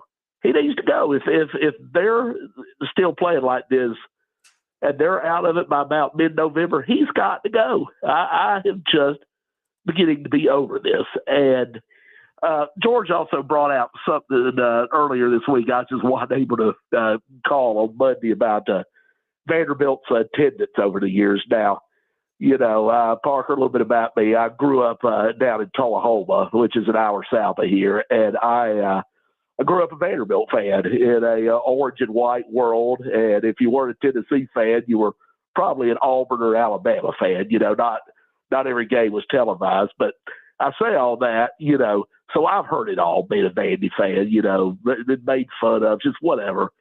And, you know, I think the marketing department really blew it. I've got to agree with George. When they announced Pavia was coming back, when the court ruled in his favor, they should have jumped on it right there, because I'm telling you right now, the LSU fans, they bought those tickets. Now, I don't doubt the Vandy fans sold it to them. I don't doubt that the athletic department sold it to them. I think we're going to have – I'm scared. Maybe I shouldn't say I think.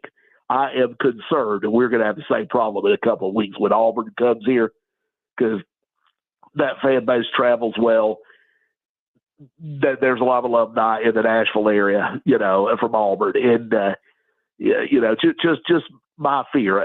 Vanderbilt's marketed PR could I wonder if they can find their way out of a wet paper bag some days. But, you know, I mean, honestly, there's stuff my daughter and I could take over their PR department and do a better job, I think, some days.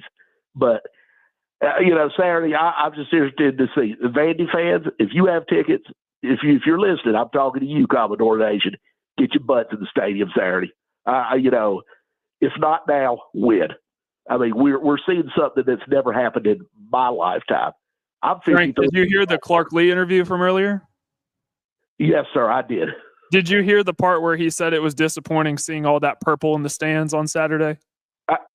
I sure did, and it was disappointing for me because I wanted to go to the game, but tickets were just stupid on the secondary market. And, you know, some of us don't have the means to pay $150, $200 a ticket. But, yeah, it's just I heard what the coach said, and, you know, I can certainly appreciate where he's coming from. It's been a problem for pretty much my whole life out there on West End, you know, so you know, I'm just soaking it up and riding it for all it's worth for as long as it lasts, because this is amazing what they're doing. And, you know, I mean, we're just that's really all I got. And, you know, I appreciate you guys taking my call. Frank, let me offer you a little bit of hope. I do think after Diego Pavia is gone after this year, I do think that he has proven that him and Clark Lee both have proven that you can have success at Vanderbilt. And I think the Vanderbilt, its location, the fact that it's in Nashville in the SEC, I think he's made Vanderbilt a destination. So I don't think Vanderbilt's going to fall off a cliff after Pavia's gone. I would hope not, because James Franklin proved you could win at Vanderbilt too. And then they went right back to the same old thing. However, I will also say to defend Candace Lee and the chancellor over there, they have got with the program. They are all in, and I believe them, and it shows. You know, when Derek Mason never had a chance with the previous administration there, in my opinion. Frank, let me ask you a question. If some big school comes along and offers Clark Lee, now he said he's wanted to stay here, but offer him a lot of money, and just with what y'all were just talking about and what Parker talked about seeing all that purple in the stands, he didn't like that.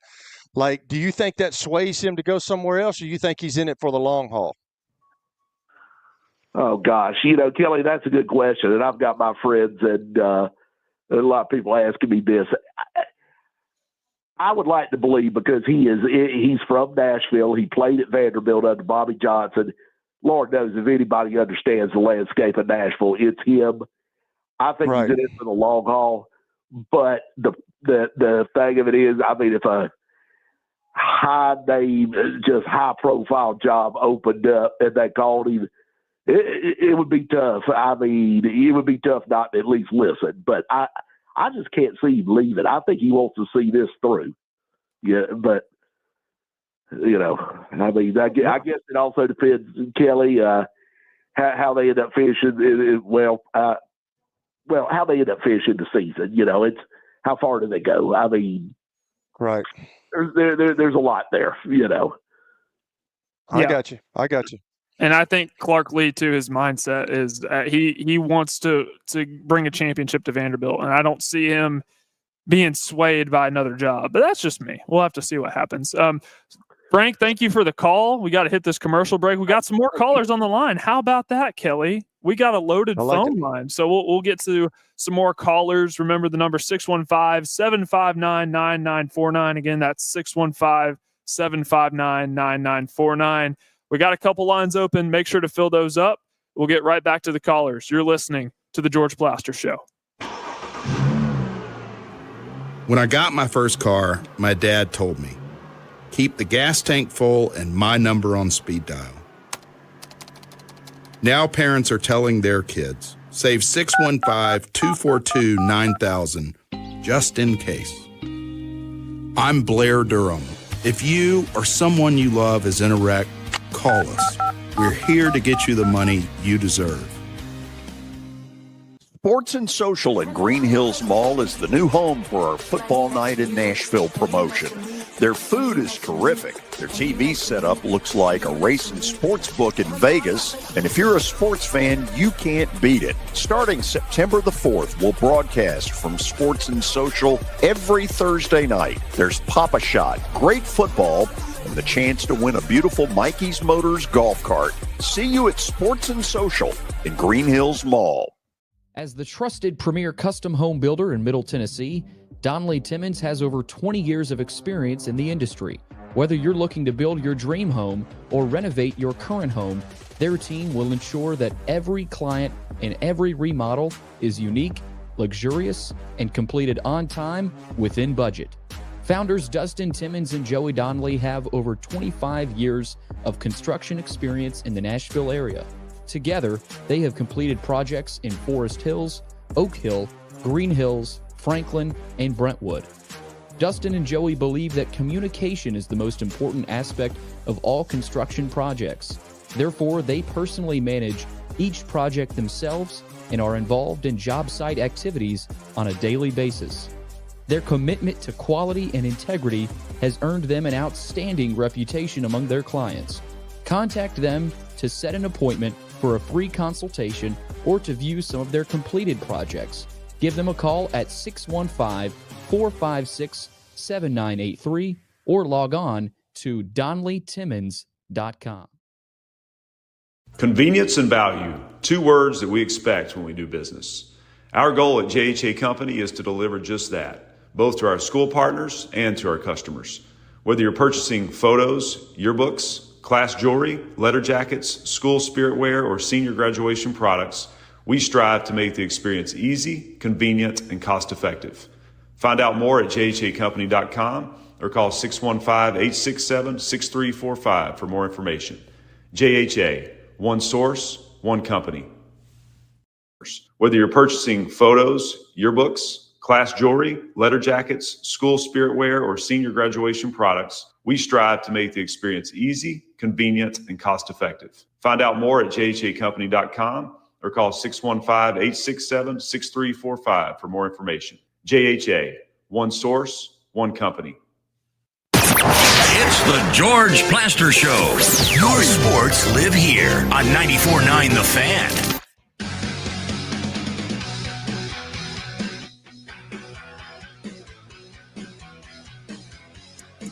Final segment here on the George Plaster Show. We got some more calls to hit. Tyron is on the line. Tyron, what's going on? Hey, how's it going, guys? Good to be with you again. Couple of things. I want to talk some Mike Vrabel. And I'll tell you this, I don't know if it was Patriots fans the other day or Titans fans the other day. Clearly it was a bunch of Patriots fans at the game at the end, chatting Vrabel. Good for them, because that just shows you what a horrible move the Titans made, letting that guy get away a few years ago. I mean, I tell people this. He got you to your only AFC title game prior to going back about at the time, I guess 16 years prior. And anybody that could go to a game with an average quarterback in Ryan Tannehill kind of tells you all you need to know. He also had a number 1 seed, another playoff appearance. And I tell you, the Patriots, man, you want to talk about a lucky franchise. I mean, they hit the Powerball 25 years ago when Tom Brady went pick 199, and now it looks like they hit the Mega Million Mike Vrabel, because this team is a contending team this year. I'm not ready to go Super Bowl contender yet, but I do think they're going to win the AFC East, and I think they're right there probably in contention with the Chiefs and, for his AFC title premises. So I just think it's amazing what he's done. And I go with the Chargers on this, because I'm going to tell you right now, this year too, I'm about had enough of Jim Harbaugh. And I get they've had injuries to the offensive line, but this defense is horrible. They get penalties, 80 to 100 yards of penalties the last 4 games. They're not a well-coached team. And Chargers, you also interviewed Mike Vrabel prior to interviewing Jim Harbaugh. And I just can't help but wonder, if you give Vrabel with Herbert, like Vrabel's got with Drake May, what does that look like? So I'm going to tell you right now, a lot of teams that interviewed Mike Vrabel, and then particularly the Titans, what a dumb piss-head franchise to let that guy get out your organization. This guy's a great coach. I don't care if he busts your balls and he can be a little jerk at times. He wins games. He sets cultures. And I'm going to tell you right now, within the next couple of years, New England will be back to Super Bowl contention. So Chargers, Titans, and everybody else, shame on you for not making sure Vrabel stays in your organization and locking him up. Because, hey, it was your loss, and damn, the lucky Patriots get lucky again. My. Take care, gentlemen. I feel like Paul Feinbaum right now taking these calls. I think he's right, though. He's totally right, man. Tyron he's always lively when he calls in, man. But he's totally right. I mean, I said it when they let Mike Vrabel go. I just don't think that's the right move. He's got a little bit of Belichick in him, but he knows how to relate to the players. Those guys love him, and we've said it on this show. Parker, George has said it. You've said it. I've said it. Obviously, the Titans ownership and Amy Adams Strunk did not want an alpha male coming in there telling them what to do, and they go out and they let him go because he was demanding things. Now, I don't know exactly what he said, but he was kind of demanding things, and obviously he knew what he was doing because everything that he talked about has turned out to be right. They hired Brian Callahan, and Brian Callahan seemed like a yes man in the organization, and what has that got you? And then I was with Harbaugh, man. I love Jim. I'm not going to say anything bad about Jim. He's got a point. He's got a point. Now, he won a national championship with the Michigan Wolverines, and he had the San Francisco 49ers when he coached out there in the Super Bowl against his brother, and they got beat by the Baltimore Ravens. But when you go to college and pros, man, it's a different deal. Now it's kind of lumping in the same way because these kids they're free agents now, so it's kind of the same thing, but it wasn't when I played. And I don't know. Harbaugh is just he's a different guy, but he's right. I mean, his defense is making a lot of miscues, and I really like Justin Herbert. But, I think he'll get them steered right. And I think the best thing that Harbaugh did when he was at Michigan was turn over the play call. And just like I said about Brian Kelly. But when you get in the pros, it's a little different. And it seems like Jim has got just a certain window before guys start not paying attention. So that window is open right now. Don't know when that's going to close. Yeah, it's hard for me to say a lot of bad things about Jim Harbaugh, too, because I really think it's too early to make a definitive statement. I think in their first 3 games, Justin Herbert looked like an MVP level caliber quarterback.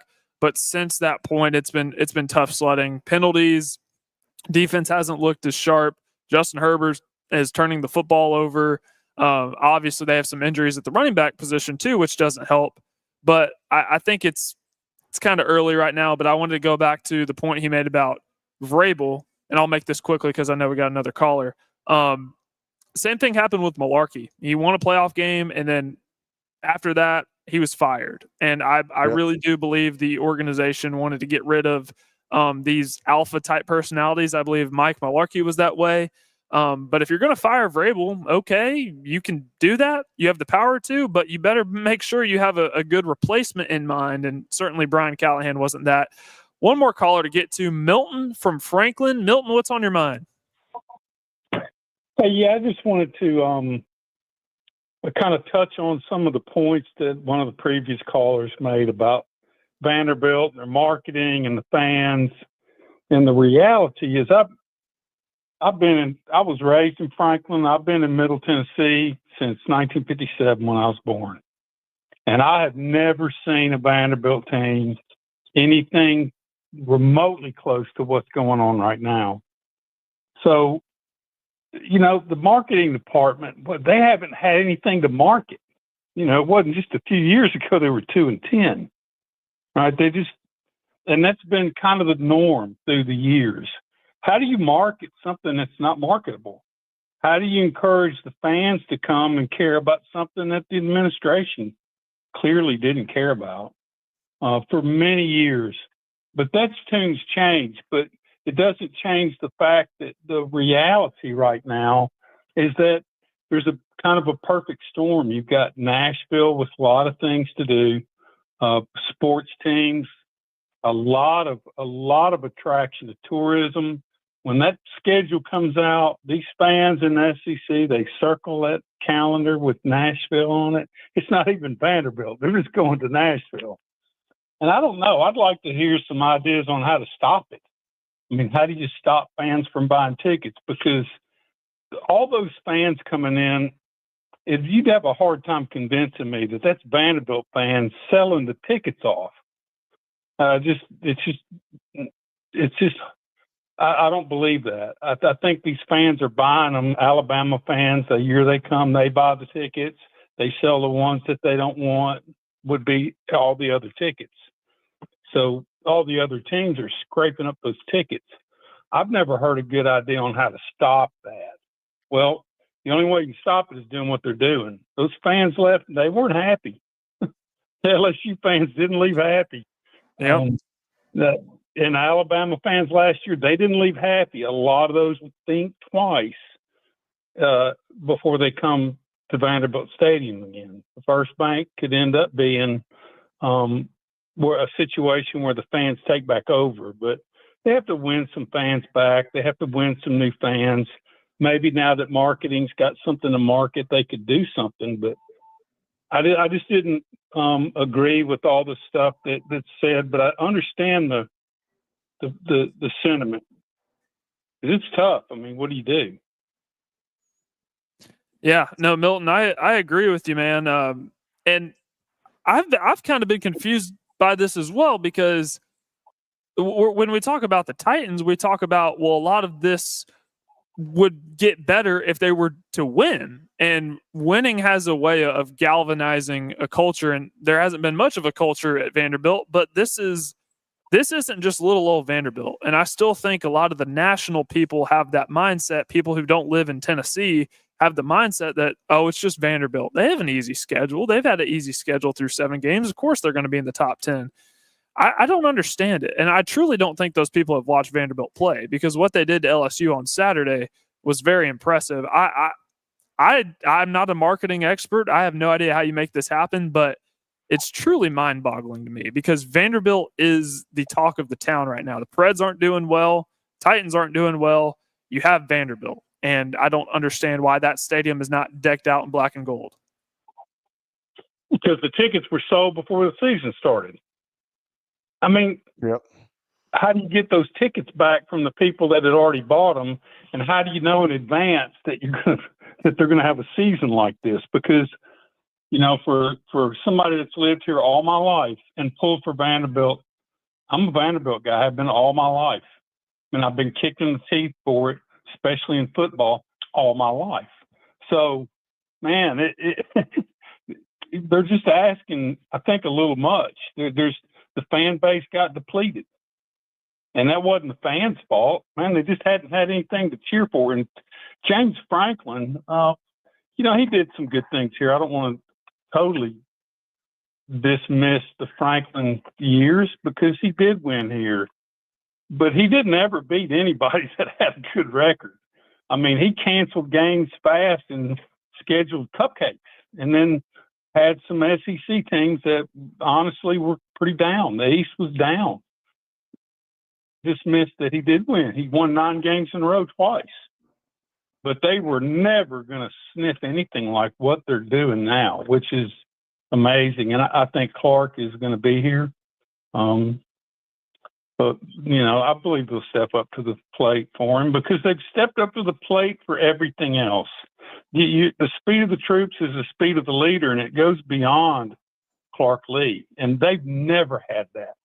Never had that. So it's kind of appropriate that they're having game day on Wyatt Lawn so they can party and maybe Pavia go in the bushes and say, hey, Uncle Wyatt, we're doing it whether you like it or not.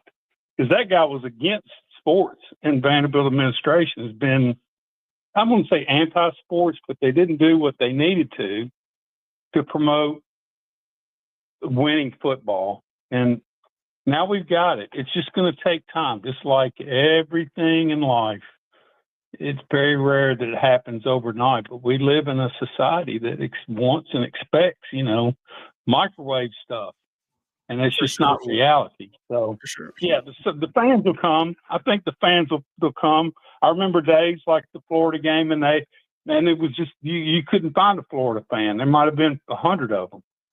And Florida was good. I remember when they had national championship teams. It was Vanderbilt, overwhelming Vanderbilt crowd. But that was years ago, and that was before Broadway and the spectacle that Nashville, the Desk becomes. So, encourage them to come out. Hopefully the marketing department will make some good things happen next year when they get an opportunity. Because I'm not sure there's much they can do with the rest of the season. Those tickets are gone. Yep. Thank you for the call, Milton. We really appreciate you, but we got to run. Yeah. Yep. All right. Now time. Plaster's bet of the day. Even though he's not here, I guess we'll do it for him. But brought to you by Bart Durham Injury Law. George had another loss, shockingly, last night as the Preds fell.